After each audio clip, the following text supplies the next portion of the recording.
Bismillahirrahmanirrahim. Assalamualaikum warahmatullahi wabarakatuh. Alhamdulillahirabbil alamin. Allahumma sholli ala sayyidina Muhammad wa ala ali sayyidina Muhammad.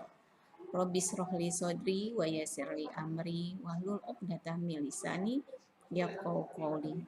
Rabbi zidni ilma warzuqni fahma.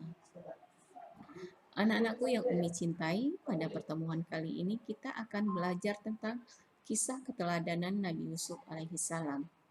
Nanti akan Umi jelaskan secara ringkas tentang kisah Nabi Yusuf alaihissalam ini ya, dari awal ya, bahwa Nabi Yusuf adalah seorang putra dari Nabi Yakub.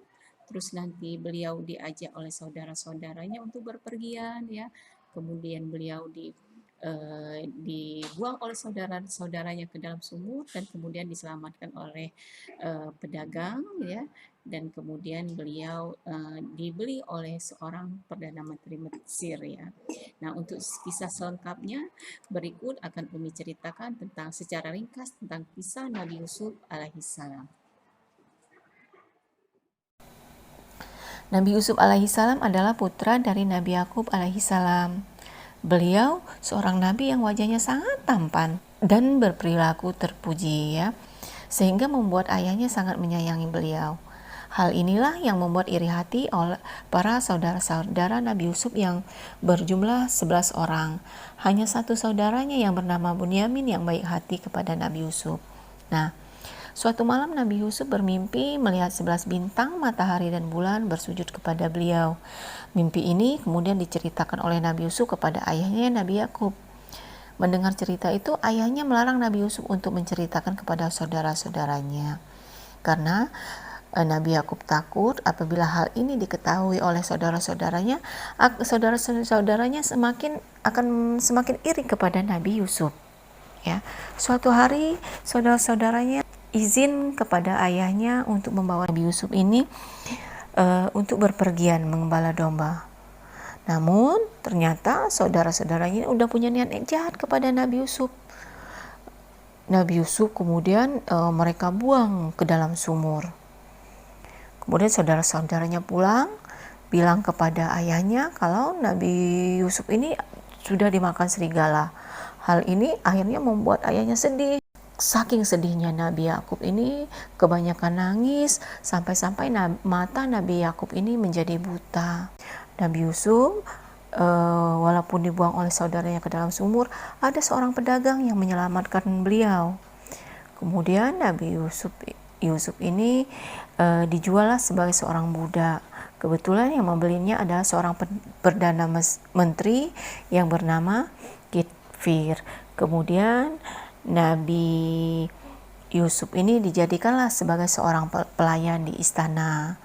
Namun ternyata fase-fase kehidupan yang dialami oleh Nabi Yusuf ini tidak mulus ya nak ya. Ada saja cobaan-cobaan yang dialami oleh Nabi Yusuf.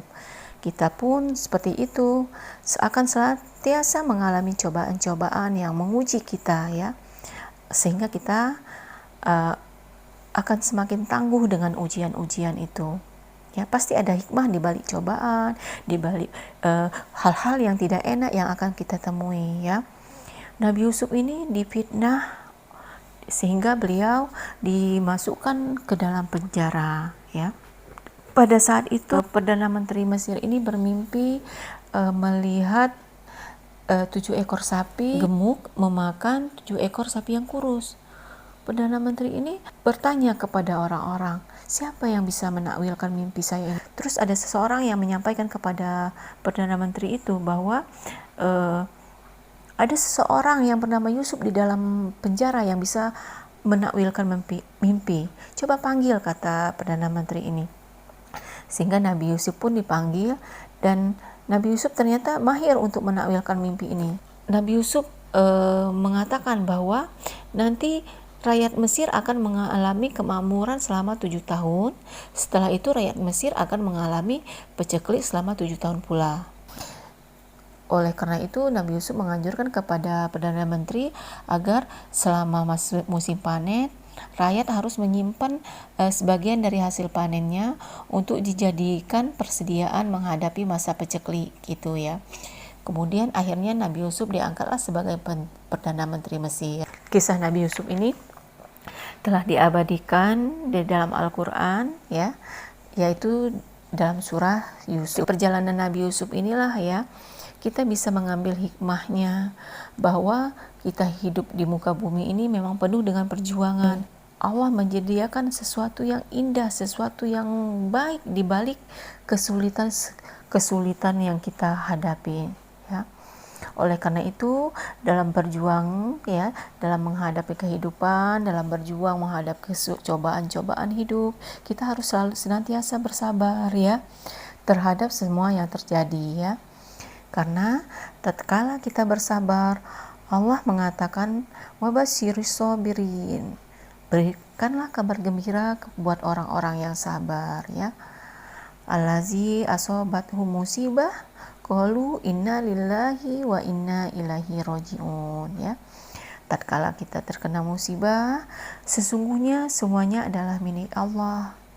Jangankan harta benda kita, jiwa raga kita pun milik Allah. Kelak kita akan kembali kepada Allah, ya. Ulaika alaihim salawatu mir rabbihim wa rahmah wa ulaika humul muhtadun, ya.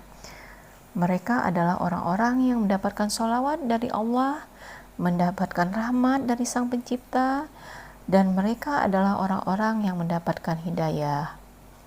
Nah, marilah kita belajar, ya, dari kisah Nabi Yusuf ini. Wassalamualaikum warahmatullahi wabarakatuh. Sekarang anak-anak silakan salin rangkumannya, ya. Oke, senantiasa berbuat baik, tunjukkanlah akhlak-akhlakmu yang terpuji, ya. Karena anak-anak yang senantiasa berakhlak terpuji, senantiasa berbuat baik, Allah akan sayang kepada kita. Wassalamualaikum warahmatullahi wabarakatuh.